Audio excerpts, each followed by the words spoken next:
जयराम महतो, आप इन्हें टाइगर कह सकते हैं। यूथ ब्रिगेड में खासकर जब झारखंड और जो झारखंड से जुड़े जितने भी यूथ पूरे देश में हैं, पूरे विश्व में हैं, वो इस नाम को बखूबी जानते हैं। ये नाम है जयराम महतो का। उन्हें टाइगर नाम से भी जाना जाता है यहाँ, क्योंकि यूथ की आवाज़ को बहुत अच्छे और गजब तरीके से प्रेजेंट करते हैं। और इसीलिए उनकी जो है यूथ कनेक्टिविटी पूरे झारखंड में और झारखंड से जुड़े चाहे जितने भी लोग हैं, गजब की है। और गजब उन्होंने कर दिखाया था लोकसभा चुनाव में। गिरिडीह के मैदान में जब वो उतरे हुए थे एक कद्दावर चेहरे के खिलाफ, अब एक नहीं कह सकते, दो दो कद्दावर चेहरे के खिलाफ, सीपी चौधरी और मथुरा महतो दोनों कद्दावर, एक ऑलरेडी के साथ सिटिंग सांसद और दूसरे सरकार के मंत्री, और दोनों को गजब, मतलब अब फाइट जो दिया हुआ था उन्होंने, हार गए जरूर गिरिडीह से लोकसभा चुनाव, लेकिन गजब की फाइट। और ये मैसेज था जयराम महतो का झारखंड की आने वाली पॉलिटिक्स के लिए। और अब जो है उन्होंने एक मैसेज दिया है सिल्ली से, और सिल्ली में उन्होंने मैसेज दिया है कि एक राष्ट्रीय पार्टी जो है उनके साथ टाई अप करने जा रही है। अब ये कैसी राष्ट्रीय पार्टी है, कौन सी राष्ट्रीय पार्टी है, उसका खुलासा उन्होंने सिल्ली में किया नहीं, लेकिन आप उनके भाषण को अगर सुनते हैं तो आपको बस एक क्लू दे जाते हैं जयराम महतो, और वो क्लू है संगठन महामंत्री। आप सोच सकते हैं कि वो कौन सी पार्टी होगी। राष्ट्रीय पार्टी का नाम है तो झारखंड मुक्ति मोर्चा होगा नहीं, कांग्रेस या फिर बीजेपी।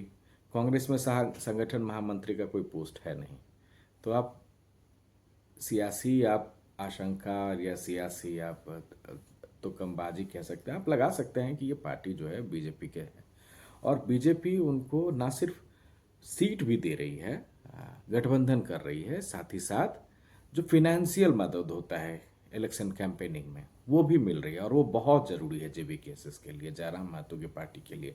हालांकि लोकसभा चुनाव के जब नतीजे आए थे और गदगद थे ये जेबी केसेस के ये तमाम जो नेता कार्यकर्ता हैं, खासकर जयराम महतो खुद, उन्होंने बाकायदा एक प्रेस कॉन्फ्रेंस किया हुआ था और अपने आने वाले सियासी बिसात की बातें उन्होंने कही हुई थी, और उन्होंने ये जता दिया था कि करीब 50 से 60 सीट पर वो चुनाव लड़ने जा रहे हैं। हाँ, अब ये क्या होगा, कई ऐसे विधानसभा क्षेत्र होंगे जिस पर उनकी पकड़ जो है जेबी केसेस की बहुत ज़बरदस्त है, और वहाँ पे खुल के फाइट करेंगे। और अगर गठबंधन में वो जाते हैं, जयराम महतो और जेबी केसेस गठबंधन में, और सही से अगर सब चीज़ मिल जाता है, क्योंकि उनकी पार्टी को है ये लगभग है तय हो गया है कि अब उन्हें पार्टी का ये सिंबल भी मिलेगा, और गैस चूल्हा उनका जो कुछ भी है वो उनकी पार्टी का ये होगा, चुनाव चिन्ह होगा। और इसके लिए उन्होंने बाकायदा 28 जुलाई की तारीख की भी घोषणा कर रखी है कि कई जो विधानसभा चुनाव होने वाले हैं झारखंड में, उसके लिए उनके जो भी मेंबर्स होंगे, जो भी इलेक्टेड कैंडिडेट्स होंगे, उसकी वो घोषणा कर सकते हैं। लेकिन इस बीच में सिल्ली में जिस तरह उन्होंने बातें की है, हाँ, इससे कई पॉलिटिकल पार्टी को टेंशन ज़रूर हो गई है। जेबी केसेस अब नाम ऐसा है जिसकी आप बात बहुत बड़ी तरीके से प्रेजेंट कर सकते हैं, क्योंकि ये जयराम महतो की पार्टी, और उन्होंने लोकसभा चुनाव में दिखाया। रांची में भी देवेंद्र महतो जो हैं चुनाव लड़े हुए थे, तो अच्छा खासा उन्हें वोट मिला हुआ था। गिरिडीह में खुद जयराम महतो ने करीब 2.5 लाख के लगभग में वोट लाया हुआ था। तो आप कह सकते हैं कि आने वाले जो विधानसभा चुनाव में होंगे वो कितना टफ फाइट देने वाले हैं। फाइट अगर वो बीजेपी के साथ भी अगर करते हैं, सीट ज़रूर कम होगी गठबंधन के साथ अगर रहते हैं, लेकिन टेंशन जो है होने वाली है किसे, जो झारखंड में बीजेपी की सहयोगी दल है आजसू, उसे टेंशन होने वाली है, क्योंकि एक मास कनेक्टिंग जो है वो पार्टी है जेबी केसेस और यूथ के बीच। और जो झारखंड का जो कोर वोटर है उसमें मैक्सिमम नंबर ऑफ जो वोटर्स है वो यूथ है, और जेबी केसेस की पहचान ही इसी वजह से होती है, यूथ कनेक्टिंग के लिए। आप कह सकते हैं गिरिडीह जाएँ, धनबाद तरफ जाएँ, आप कोयलांचल में जाएं, कोल्हान में जाएं, कोल्हान के कई इलाकों को जेबी केसेस जो है टच करती है, और इन सीटों पर वो अगर बीजेपी के साथ टाई अप भी हो जाता है चुनाव के लिए, गठबंधन की भी बात होती है तो भी JBKSS के जो है जयराम महतो इन सीटों पर दावा ठोकेंगे और बीजेपी शहर से स्वीकार करेगी। हाँ, अब सीट कितना होता है और क्या होने वाला होता है वो तो 28 जुलाई को जो JBKSS मीटिंग होने वाली है उसी में तमाम चीज़ें जो है वो क्लियर हो जाएगी कि क्या कुछ होने वाला है। लेकिन उस 28 जुलाई से पहले जो है जयराम महतो ने वो क्लियरेंस दे दिया है कि भाई वो टाई अप करने वाले हैं, उन्हें ऑफर मिला है। हालांकि अब किस चीज़ उनके राष्ट्रीय जो पार्टी है जिसने उन्हें ऑफर दिया है जयराम महतो को, उस पर वो क्या अमल करते हैं, क्या डिसीजन लेते हैं।